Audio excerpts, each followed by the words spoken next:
It took minutes to separate migrant families at the border. Now it's taking weeks to bring them back together. The progress made by the federal government before next week's deadline. You combine the lack of change in D4 with the apparent mistakes of the city council person, and you can see why people are excited about another candidate who appears, for all intents and purposes, more progressive. How outside spending may tip the scales in one tight city council race. Voters weigh in on the District 4 race. I am down here at San Diego Comic-Con International. I'm in front of the Afrofuturism Lounge, where we'll be talking to some of the organizers. KPBS Evening Edition starts now.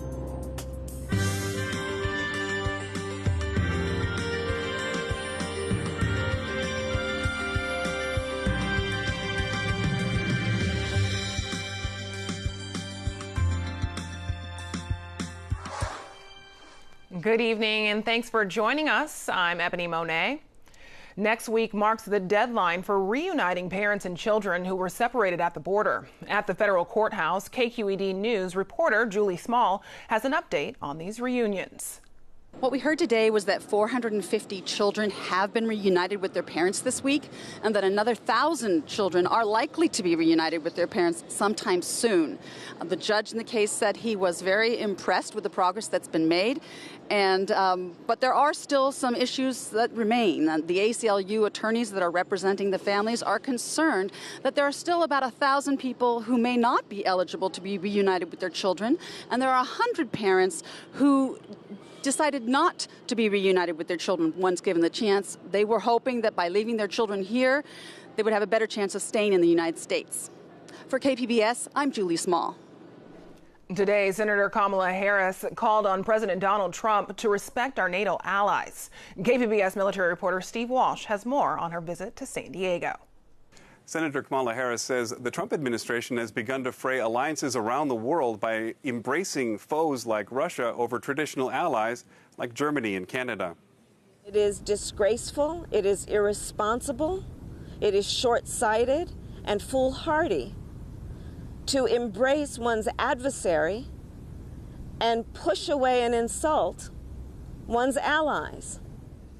Harris says she hopes traditional American allies will understand that their relationship with the U.S. will outlast one administration. She said she also remains committed to passing comprehensive immigration reform. There is no question that we have got to pass comprehensive immigration reform. If we have to be smart, we have to take the politics out of this. There are over 11 million people in this country who are prepared to follow the rules. They are prepared to do what is necessary.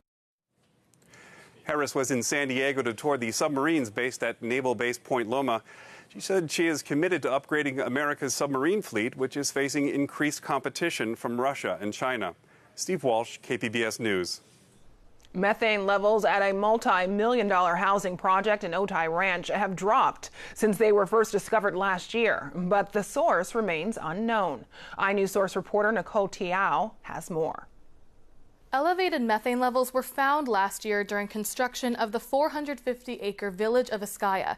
For a brief time, that led to delays in homebuyers moving into their new houses. But recently released results of tests done in January show methane levels dropped by more than 50% at the development compared to testing done last summer. The January test also showed 9 lots have high enough levels of the gas to warrant further testing. Of those, 5 tested high enough to consider methane controls. Even though it's not required, the project's developer, HomeFed Corporation, will install a vapor barrier beneath the foundation of every home, a company official told iNews Source. The source of the methane isn't clear. One possibility is the nearby Otay landfill in eastern Chula Vista. It has previously been cited as a potential cause, but HomeFed will continue to do testing to find an answer. For KPBS, I'm iNews Source reporter Nicole Tiao. iNews Source is an independently funded nonprofit media partner of KPBS. A plan to boost protections for renters is making progress in Sacramento. The state Senate approved a bill that would require landlords to accept rent paid by a third party. Supporters say the goal is to slow down evictions. And all third-party rent means is if you don't have enough money, sometimes you may get assistance, maybe from a parent, maybe from a nonprofit organization, charitable organization. And what we found is some landlords were turning that down. Some apartment associations say the bill could force landlords to accept only partial payment or give outside parties more rights to the property. Lawmakers are introducing amendments to address those concerns. San Diego City Council President Myrtle Cole is fighting to keep her seat after getting less than 40% of the vote in the June primary. If she were to lose the general election, it would be the first time an incumbent has lost re-election since 1991. KPBS investigative reporter Claire Tragesser talked to people in Cole's district about the results. This is our community garden, so this is intended for all of the residents that live over here. Community organizer Barry Pollard is showing off a neighborhood garden. It sits on what used to be a vacant lot on Imperial Avenue. He's transformed it into a gathering place for community events. And people literally just come, take what they need, and cook it. Pollard says pockets of San Diego's 4th Council District are improving, but not because of Council President Myrtle Cole. He says she's been absent on important issues. Jobs, infrastructure, potholes, same things we talk about all the time. We're having conversations with development. We want to hear from Myrtle about, does she want a green cat on Euclid and Imperial, or do we want a 7-Eleven? Don't be quiet about this. These are community issues we need to hear from our leaders. Pollard ran against Cole when she was first elected in 2013. He says many in the community feel like they don't have her ear. I would like a broader community voice into her office. Not only pastors, not only nonprofit folks, not only business people, but a group of folks that truly have the community's best interest at heart. Despite Cole's poor performance in June, Pollard thinks outside spending could help boost her to a win in November. Before becoming a politician, Cole worked for the United Domestic Workers, and labor unions have spent on her campaigns in the past. So the question they have to ask themselves is, this is obviously a community-based sort of issue that I personally think the community, the district, should work out without any special interest putting a thumb on the scale. Because what that's indirectly saying is, I don't care what you guys want, our interests are more important. KPBS reached out to Cole's campaign multiple times for comment, but they didn't respond. The head of the San Diego Imperial County's Labor Council says they do plan to support Cole. But Melinda Vasquez, a vice chair of the San Diego County Democratic Party, says the party has more pressing concerns. D4 also, we have 2 Democrats running against each other, so it's not considered strategically critical because we're going to have a Democrat regardless. Their efforts and money will instead focus on the District 2 race, where Democrat Jen Campbell is hoping to oust Republican incumbent Lori Zaff. And Vasquez says the party could vote to endorse Cole's challenger, or no one at all. There have been some slip-ups or mistakes made by our city council president. She's referring to Cole's comments 2 years ago that many in the community saw as justifying police brutality. You combine the lack of change in D4 with the apparent mistakes of the city council person, and you can see why people are excited about another candidate who appears, for all intents and purposes, more progressive. That's true for Wilnisha Sutton, an activist in Southeast San Diego who helped canvass for Cole's last campaign. I really was advocating for this woman because I'm like, she's a woman, she's black, she's coming to the community, yes. I guess I was a little naive then because I really didn't do my homework on her. And so for me, like, when she didn't show up for our community in a way that I felt like was helpful for our community, I was passionate because I put in the footwork to get you elected. While Cole was the first black woman to be council president, Sutton says that only reinforced her dissatisfaction with her. It's all about you. Like, you're doing everything for your career, for your social gain in San Diego, because you're not even from San Diego, you're from Arizona. So you're just trying to do whatever it takes to be their puppet and not stand up for our community. Cole now has to convince voters like Sutton to stay on her side. Claire Tragesser, KPBS News. Today's cloudy, cooler weather may be a welcome respite before next week's heat wave. Justin Pavic has more in tonight's forecast. And we're talking about some warmth returning as we go down the line, especially just out from the coast over the interior portions. Major heat really kicking up. Could we see additional changes later on next week? Perhaps a cool down or some wet weather. Lots of heat alerts out there. Excessive heat warnings going into effect here as we venture into Monday through Wednesday evening.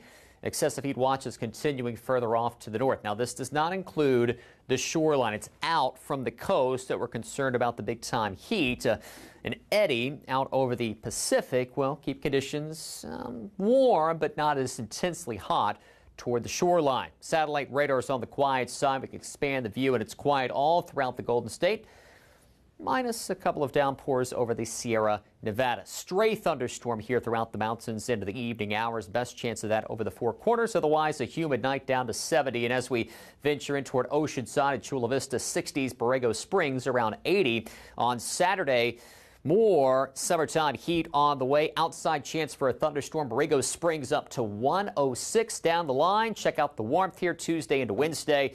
Not so much of an onshore flow. Inland, going into the mid and the upper 90s, mountainous locations. Stray thunderstorms Saturday, drying out here Tuesday into Wednesday.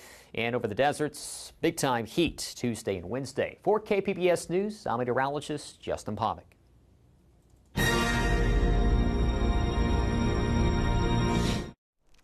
Cosplay is the uniform of choice at Comic-Con International. That's how head librarian for San Diego Libraries showed her love for mutants. I loved comic books when I was growing up. I used to watch X-Men every afternoon, and this was when I was in my 20s. I was watching X-Men, but my favorite was this comic called Captain Carrot and the Amazing Zoo Crew. Her cosplay outfit was inspired by Emma Frost from X-Men. The library is giving out Comic-Con library cards designed by a local artist. And for more Comic-Con coverage, KPBS arts reporter Beth Accomando joins us from the Gaslamp District. Right now, the Comic-Con Museum sits empty in Balboa Park. KPBS education reporter Megan Burks talked to fans about how they can suggest what should go inside. Anything you can think of. Museum staff and volunteers are asking fans a different question each day of the convention. Today's, what comic-themed food and drink should the museum offer? Powerpuff Girl cheese puffs, Pita's cheese bread from the Hunger Games. Pete Cataldo suggested Jiffy Pop. Just because it's nostalgic and very good and comfort. He hopes the museum captures his nostalgia for old comic books and the conventions he brought his kids to. Oh, I'm looking very, very forward to it. Why is that? Yes, because it's going to keep it here and keeps at least some roots here if for some reason they have to leave. One of the really interesting things that we keep seeing on the wall, independent of whatever the question of the day actually is a note that says, "Thank you for doing this." It still kind of gives me cold chills because it makes you feel really good about what you're doing for the community. The museum needs to raise $25 million and is aiming to open in the fall of 2020. It's already signing up members to help with the cost. The team says to keep an eye out for more opportunities to give feedback. It even plans to bring together teachers to brainstorm how the museum might serve schools. We're very interested in the idea that we might use pop culture to engage young people in creative pursuits. In the meantime, the museum cafe already has some tall orders. What was your idea? Ice cream? Me and my dad's was chimichangas. Nachos. Shrimp. Megan Burks, KPBS News. KPBS video journalist Matt Bowler talks to a woman who uses her work as a Channel 10 news photographer to inspire her work as a comic book artist. Hi, my name is Andy Dukleth. I am a San Diego photojournalist and independent comic book artist. You know, at the news station that I work for, we focus a lot on storytelling with our shooting and editing, and there's sort of been some kind of cross-pollination, so to speak, with you know, my photojournalism career and my comics. This is kind of like a cathartic feeling for the times that I've seen crimes that happen, people losing their lives, people losing their homes and livelihoods. For as long as I could remember, I've always been drawing. So our group is called the Accidental Aliens. We are just a ragtag team of comic book artists. We've always kind of felt like slightly offset from the mainstream. This is our anthology book that we funded and published through Kickstarter. We initially met each other in 2016 at Comic Fest. We started a group chat, and one of us was like, we should just like meet up together and start drawing. So my story is Live from the Apocalypse, and it's kind of like a Mad Max take on how would local news cover the collapse of society, end of the world, what have you. And I describe the world as like disgruntled Max. It's like on track to being like the Mad Max level of apocalypse, but it hasn't quite gotten there yet. My characters are sort of an amalgamation of people that I've known. I didn't want to base it off of one reporter because, first of all, like I still have to work with them. So imagine how awkward that would be. Like, is this me? Like, no. The catharsis, this is what I want to say, and I at least have it in some form. And this is only like a fragment. It's only 6 pages. I'd like to expand on the series a lot more. But still, like, that was my favorite part. Just like this is what I'm saying, and like, please listen.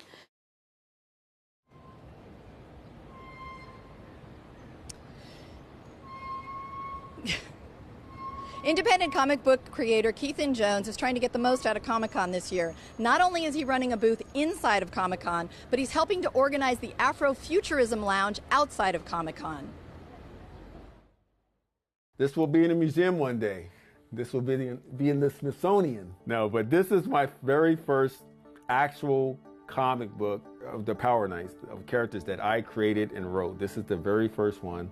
I did this when I was 10 or 11 years old. I did it with school paper, pencil, and crayons. I don't even think I spelled Knights correctly. I forgot the K. My name's Clinton Jones. I've always been able to draw. It's just been a natural talent of mine. I am going to draw Princess Ozana.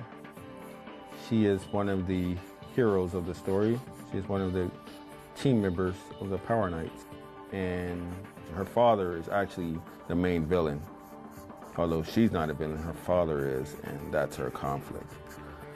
I found myself not really wanting to work on other people's creations. I just had a strong desire to do my own thing. Although I admired the other stuff I was inspired by, I just wanted to, create my own legacy. I created Kid Comics, and the first publication under that brand is my book that I created when I was a kid, called The Power Knights. Some of the scenes here on the wall are from issue 4. And this is what I'm currently working on. These are not, obviously they're not colored yet. This is just the inking stage. Comics are basically done by a team. You have someone that writes it, you have someone that inks it, you have someone that colors it, and you have someone that edits it, so on and so forth. As an independent creator, I'm used to doing all of those things. Yeah, so being an independent, it's not, I'll say this, it's not easy. And there's a lot of times where I question my decision to do this because it's just a real grind. It's a lot of work. It's a lot of long hours. And like I tell everyone, man, if you don't love doing this, it'll break you. You don't see a lot of superheroes or comic books in general with lead characters that are Black, Asian, Latino. They're usually the side characters. As a kid, you just accept it as the norm. You don't really question it. The older you get, you start realizing, like, hey, wait a minute. There's no Black lead characters in any of these books, or any other, or some books don't have any minorities at all. There are now, but back then it was really apparent. As far as comics go, I just want to bring my perspective to science fiction or fiction or whatever, because I think it's interesting. I think it's unique. So we have so-called Artist Alley. We'll call it. Yeah, pretty much. Artist Alley. Exactly. So we decided that, well, let's just create a comic book show, Afrofuturism Lounge, during the week of San Diego Comic-Con, in the after hours, so that people have time to get to it and enjoy it along with San Diego Comic-Con. You can go to San Diego Comic-Con and get your smorgasbord of everyone, of all the different artists out there.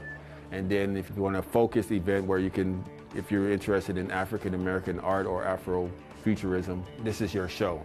To me, Afrofuturism is just, I mean, it's science fiction with the protagonist being of African descent. There's also going to be a panel, so that's happening on in the same space here. So this space is just going to be for people to enter and to kind of mingle, like kind of more like the lounge area, and the other side is going to be where the panel is. We call it Beyond Wakanda, the panel, because it's going to be a discussion about moving beyond Black Panther in the sense of Black Panther is owned by Marvel Comics. It's created by Jack Kirby and Stan Lee, right? Although we love that film and we love that character, and it's a huge landmark achievement for Marvel and the way African Americans are portrayed in popular media, we would like to move into the realm of owning our own IPs, our own properties, and representing that stuff ourselves. So that's what the discussion is about, how to go about doing that, versus just talking about, well, we need to do this for our community, we need to do that for, well, let's talk about how to actually achieve that. Like I said, this show here, with the media attention that it brings, only helps matters. It puts people in contact with people they wouldn't otherwise be in contact with, because everyone's going to be central here.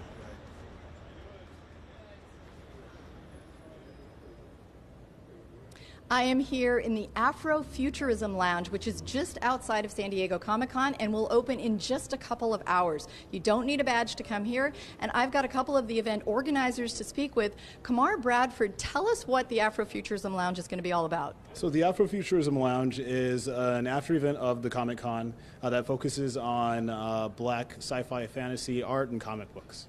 Here. Sorry. Go ahead. And where can they find this? Where is it located? So we're located right here. Our event's hosted by the Brokers Building Gallery here at 402 Market Street. And it's grassroots art for the public in San Diego.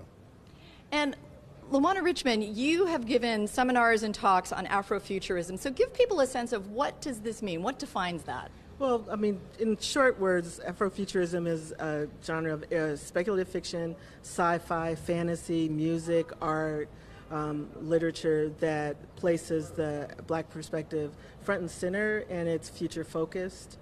For example, some sci-fi, there are no Black characters, and in the Afrofuturism realm, the protagonist and often the antagonist as well are often Black characters, or usually Black characters.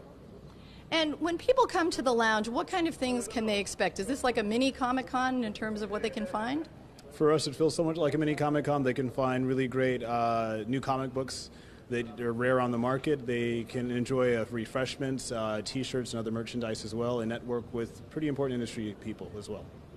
And are people going to be able to find Black comic artists here to engage with and see what kind of art they have? All of our vendors are Black comic artists, writers, publishers. Some of them are, we've got an animator. The range is from very young. I was talking to a young man. He's probably about 23, and then we've got people from various generations, so a lot of different perspectives. And we have some Eisner Award nominees in the room, and it's pretty exciting. Some have asked how we were able to get such a great lineup, and it's just that it's a community of people that want to come together, and for a lot of them, this is like fun after being on the floor of Comic-Con all day. Great. The Afrofuturism Lounge is open tonight and tomorrow night after the hours of Comic-Con. You do not need a badge. It's just a couple of blocks away, so you can either walk here from the convention or come without a badge. I'm Beth Accomando, and I am here at San Diego Comic-Con just off of Market Street. Thanks, Beth. We have more Comic-Con coverage on our website, including celebrity sightings on kpbs.org/Comic-Con. Plus, check out our Facebook Lives with Star Wars fans and DC cosplayers tomorrow. Imagine what it would take to document the stories of people who call San Diego and Imperial County home. As part of the Where I Come From series, the KPBS Explore Project traveled to 5 communities to learn more. Tonight, we look at the issue of immigration in Escondido and the balancing act of protecting loved ones and following the law. Right now, the biggest issue, and it's very controversial, which is immigration program. That is something that's the elephant sitting in the room. We have on one side people that do want ICE. We have another side people don't want ICE. the way they have addressed the immigration issues here in the city is a little bit more aggressive. You don't see that happen in other cities where they institute some type of a checkpoint, whether it's like a drunk test or a DUI, or they use that as an immigration platform. The ICE people down at the Lincoln School, and people are afraid to take their kids to school, and they're afraid to go by these officers because they're afraid they're going to get arrested and deported. Because you see more ICE driving around. I have talked to a few young individuals whose parents or grandparents may be here illegally, and they're afraid. They're afraid when they come home from school, what will they find or not find? I think that's really sad. That's not who we are. That's not who we are here in this. I don't think that's who we are here in the United States. It puts everybody on edge due to the fact they're afraid to go to work. And if they do, they go with dread. So they'll use certain pages that are on Facebook to say, hey, there's a checkpoint here, look out, you guys. And kind of give a heads up. We're a sanctuary state. They need to leave California. And I feel very strongly about that because they're not doing their job. At the same time, we got to be obedient to the laws. And a lot of times, it's heartbreaking to see families divided. Thank you for joining us. Have a great evening.